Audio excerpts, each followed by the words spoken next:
Hey everyone, this is Curb and I bring you another standard match. Today on the left we do have Jesse once again piloting that Greedon deck from the last video, and on the right we have Julio playing Granfia, which is a deck we have seen I think only once before on the channel, but it's actually a deck that I myself have been working on, and me and Julio have actually been trying to homebrew what the best Granfia build is.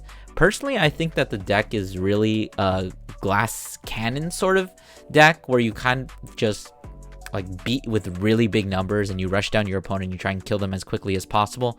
And as we are going to be seeing, Granfia can really output huge, massive numbers once we have the plays going as the way that they should.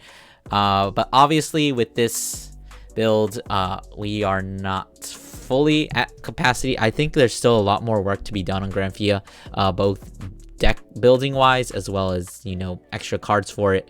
But we are going to see what Granfia can kind of do at the moment. But I guess getting into the match, we are just swinging with swinging and passing, not really doing any serious damage. We don't see really any triggers coming out. Unfortunately, Jesse kind of puts his damage a little too far, so we can't really see it. So I did put that helpful little damage counter over there, as you can see, as well as the soul count that we saw in the last video, just to make sure that we are at the proper soul requirement in order to actually activate some of those skills.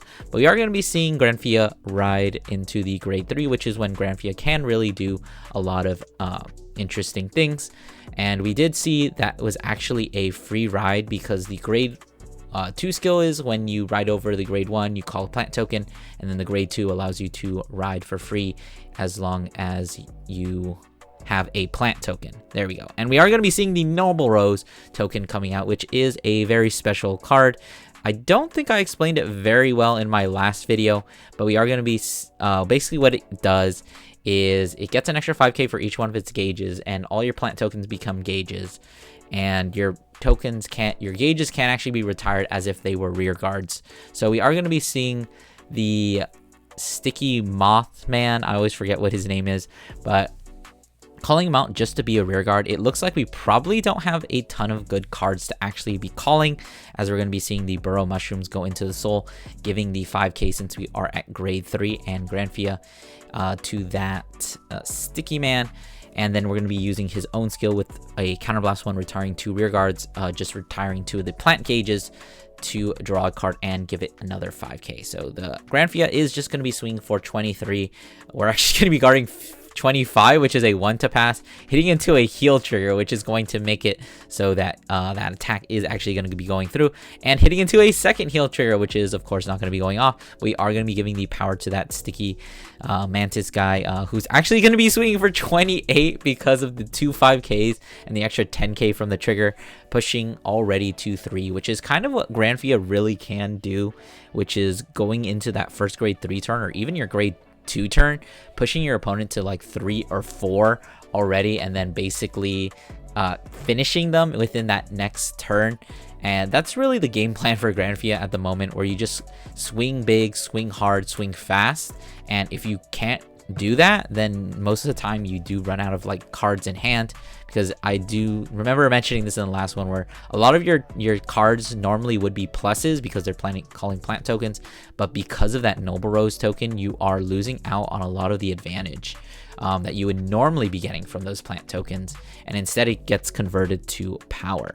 But we are going to be seeing Greedon just calling out those boards, doing Greedon things. We are going to be seeing that little fox dude counterblasting the 1 to call the top card of the deck, which turns out to be a heal trigger, which would have definitely been nice to check, but you know, free rear guards are free rear guards. Swinging the Vanguard for a nice 13 at the Vanguard, choosing not to guard it. We are at 0. There's no real reason to guard it. Drive checking into 2 blanks. Damage check is going to be a Burrow Mushrooms. Another thing I will note about Granfia is, at least for my build, I find myself lacking some of the plant token cards, because I have my builds like more centered around revival. So a lot of the times actually seeing those plant token cards is the biggest part. And sometimes you do just damage check all your pieces, and it's really unfortunate. But we are going to be seeing Greedon basically doing nothing here, swinging, passing, swinging again, and hitting nothing again. So Granfia is going to be going into this very nice turn with a Persona Ride. There is actually a very feasible chance of just closing out the game instantly right here and now, because as we're going to be seeing, Granfia is going to be outputting a huge amount of power, basically almost unblockable attacks.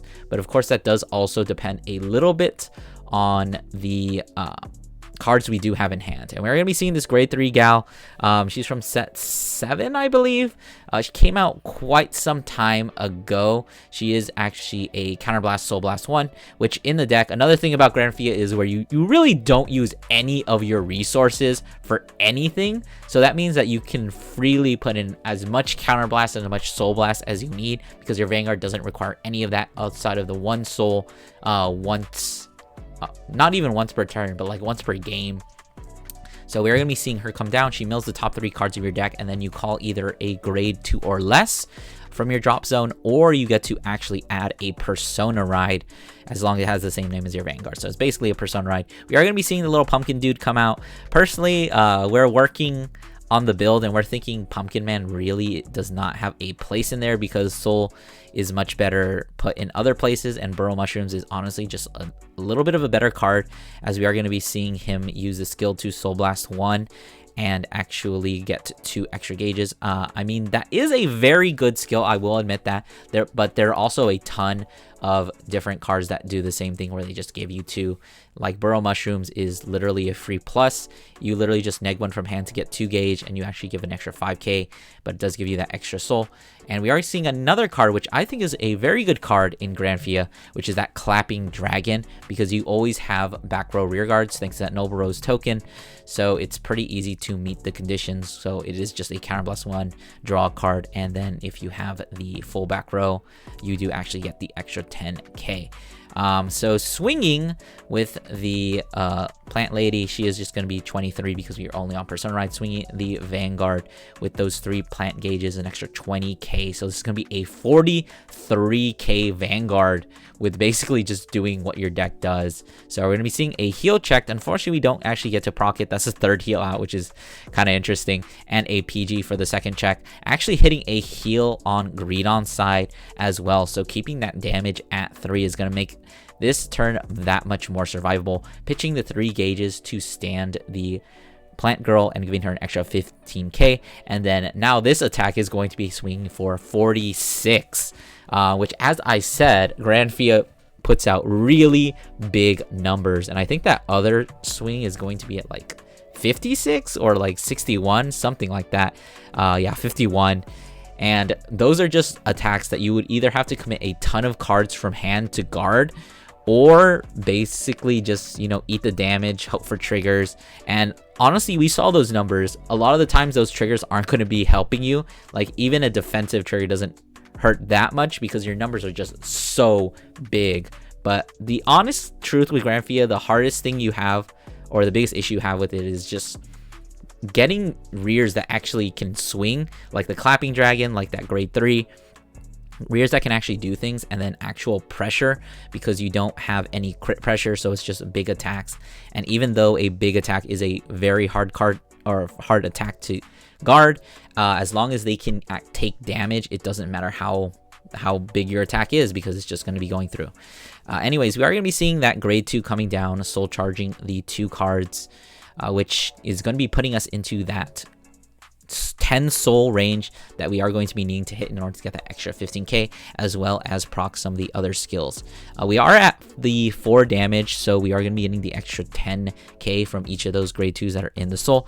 Opting not to guard it, drive checking first, an OT, giving all the power to the Vanguard, and 2nd check going to be a heal trigger that is actually going to proc and heal us down to 4 damage.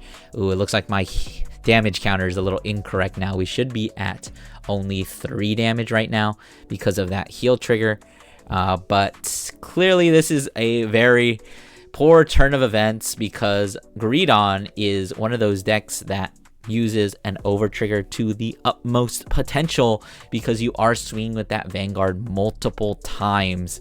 So we are going to be seeing at least a second swing with that OT power. So unless we have perfect guards in hand, we are not realistically going to be living this turn. So we are going to be seeing the Bubetsu using the skill to counterblast 1 and call out that Falcon guy. Since we do have the 10 cards in Soul, we are going to be able to draw a card, and then we are going to be using the skill, the second Bubetsu that went into the Soul, to counterblast 1, draw the card, and call out that guy, which I believe last time I think I called him Muko or Mika. Whichever it is, it doesn't really matter. We are going to be using the skill to counterblast 1 and Soul Blast 2.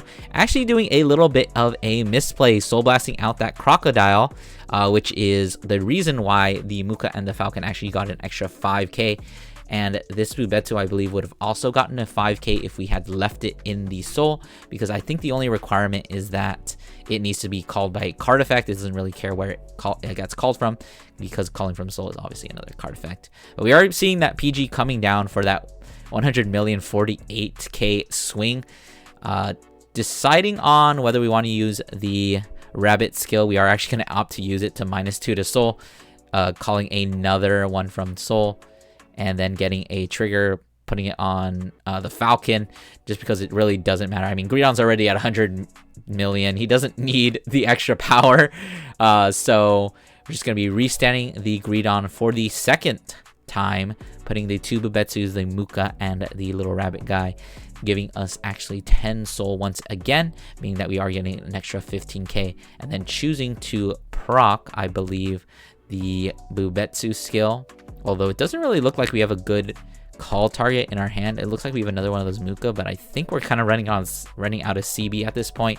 But it looks like we are actually going to opt to call the Muka, probably just to be an attacker. I mean, you could use a skill, but it doesn't really do too much in this situation. Swinging once again, this Greedon is actually at 73 without the over trigger, or I would have been at 63. So definitely still pretty threatening swing. I'm going to be having the second PG to actually make sure we don't die, hitting a critical trigger there, so that Muka is going to be swinging for an extra damage. Going to be swinging with the Falcon and then using its skill, which actually allows you to put up to 4, I don't know if it's cards, or I think it's just any cards, as long as they're not triggers, any normal units, because if you could put triggers with that would be kind of insane. But no, it's just normal units. We do see 2 Greedons going into the deck. You put up to 4, you shuffle your deck, and then it gets an extra 10k. We are going to be seeing a guard of 15. We did get a defensive trigger during that first Vanguard swing, so that is going to be a 38. Swinging the Muka, that does actually have the crit, I believe, at the rear guard, although we might have actually just given the crit to the Falcon, which is why we swung it at the Vanguard, which makes sense because it would have been a much bigger swing anyway. But we somehow managed to survive an offensive OT Greedon turn, thanks to the double PG. But we are going to have to try and clap back against Greedon, doing everything we can, calling out the Clapping Dragon, using the skill to counterblast 1, effectively just draw 1 card and give it an extra 10k, since we do have the full back row. Using the Pumpkin Man skill, as we saw, Soul Blasting 1, and then getting 2 plant tokens. But at this point, we are actually running very low on Soul, and without consistent Persona Ride, we really, it does become, Soul becomes a little bit of an issue, because if you end up pitching your Noble Rose token, as we can see here, because we only have the 2 gauge, and clearly there's nothing else on board that's going to be giving us more gauge, so we would have to pitch the Noble Rose token. But the problem with that is we might not have enough Soul to actually call another one, so you're kind of between a wall and a hard place here, where you either send the Noble Rose token and chance it that you won't be able to actually call another one next turn, or you can just give power and not restand, because unless you have another way to call more plant tokens, you are going to have to pitch the Noble Rose, because you do have to pitch at least 3 cards in order to restand one of your rear guards. So it looks like we are just going into the battle phase, swinging with the Plant Girl for just a 13, not very threatening. Kind of unfortunate that we cannot push for the game for that last, I think it is 3 damage, because I think we healed down and I forgot to move the counter. Swinging only 28th of Vanguard, which is still a nice magic number, but it could have definitely been a lot bigger if we had been able to draw into more plant token generating cards. Drive checking 1, I believe that was in order, and drive check 2, a burrow mushrooms. And looks like in this situation, we are actually going to have to pitch the Noble Rose token, which is pretty unfortunate, just to restand that plant girl and give her an extra 15k. Now, these other swings still are at least moderately big, but when your opponent is not at a very high damage count, like I said, the amount of power your attacks actually have is not really going to be mattering. Going to be guarding for 28, 38, I believe that was 31, swinging 36 at the rear guard this time, which makes a lot of sense. You can't really close out the game here. You might as well get rid of their rear guards that probably do something in soul that actually can attack if we choose to go that route, and it kind of forces Greedon to commit a lot more cards to from hand to board, because they do need those 4 rear guards. So just taking one out means that they do have to call things, whatever they have, as we are going to be seeing that draw trigger coming on out that we saw drive checked during the last turn. So realistically, we really don't have too many cards that we want to be calling. As we can see 2 PGs and then like 3 crits, or 3 triggers, I should say. And looks like we are going to be going with this board of the grade 2, which is a nice card to put into soul. We have the alligator, which is going to be giving us a counter charge, and then we have the falcon if we want to be attacking with that, which looks like what we probably are going to be doing. Swinging the Vanguard, which is going to be at 33 thanks to the 2 grade 2s, as well as the over trigger power. So this is going to be, we're going to be guarding for 44, and then a, what is that, 54, so that would be a 2 to pass. Honestly, we might have been able to just 1 to pass that, as we didn't see really anything coming out from the drive check. And I honestly, with the Falcon effect used last turn, the amount of normal units in the deck was increased, so realistically there was a lower chance of actually hitting a trigger during that last check. But we are going to be seeing the Greedon swinging once again, getting the extra 15k. Probably debating on using that rabbit skill, but looks like we are going to opt to not use it, probably because we can't actually amass the other 2 rear guards that we would need to get the second restand. So probably just going to be swinging like this. We do now actually have another 5k from that grade 2, so we are going to be swinging for a pretty big number, drive checking into nothing, as we are going to be seeing the Falcon swinging, probably using the skill again, which honestly, it does kind of suck putting more normal units into your deck, because you are making it harder for yourself to actually hit those triggers. But at the same time, Greedon, as we saw in the last video, of course, Greedon has that issue with deck out. So being able to put more cards in deck and letting yourself live more turns is really one of your win conditions. You kind of have to make sure that you don't deck out, because, you know, as we saw, you can totally do that. But of course, we are getting that extra 10k. You can actually, I believe I learned this just now. I had to look up the card. You can choose up to 4, and we are actually going to be seeing only 3 going back into the deck, which definitely makes sense, because as I was just talking about, you want less normal units in your deck. You're kind of just clogging it, but we do see the deck getting pretty low, actually taking the damage and damage checking one of those little pumpkin guys. So once again, we don't have another, what was it, Persona Ride. So I believe we are running low on soul cards. I think we may have 1 more soul, but we are actually going to be using the, I think his name is like Adamantis or something. No, Adamantis is the other grade 1, but I'm just going to keep calling him Sticky Boy. Counterblasting 1, retiring the 2 grade 3s, which at this point really aren't doing too much. And we are going to be seeing the last soul used up to call that Noble Rose token. But at this situation, we can't use the pumpkin unless we call the burrow mushrooms. And we might be running low on attackers depending on what we have left in hand. So we are going to have to see what we can do from this situation. So we are actually calling the Orangine, which is a very good card because it's essentially 2 plant tokens, because it gets a plant token on place, and then at the start of your battle phase you do actually get to get another plant token, which of course is just going to be going to the gauge, which is going to be getting us to that 3 that we would need. But we are going to be seeing the mushroom coming down, getting 2 more plant gauges, and giving the 5k to the Orangine, and giving us that extra soul on, in all honesty, so that we can actually, if we wanted to, we can use that pumpkin skill to actually get another 2 tokens. But looks like we are actually going to be opting to do in the dim darkness.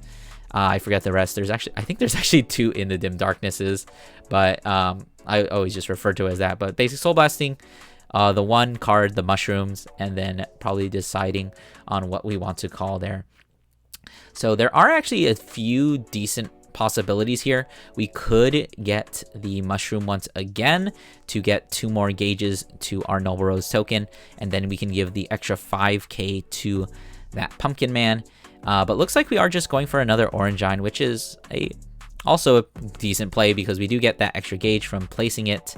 And then we do actually get 2 extra gauges at the start of our battle phase, which I think I make a mistake with the gauge here. It goes down to 1 when in actuality, that plant gauge is now at 6, meaning that is a 35k booster, which is definitely nothing to sneeze at.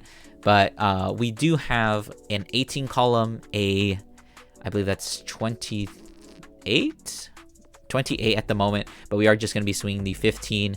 Unfortunately, that first swing is always just like really small, but then the rest of your swings are typically pretty big, as we are going to be swinging this 48k Vanguard that's going to be hit with a perfect guard, actually hitting the OT for ourselves here, meaning that we do have a realistic win condition. We only have, what is that, 4 cards left in hand, so it is definitely feasible that we can actually win it this turn.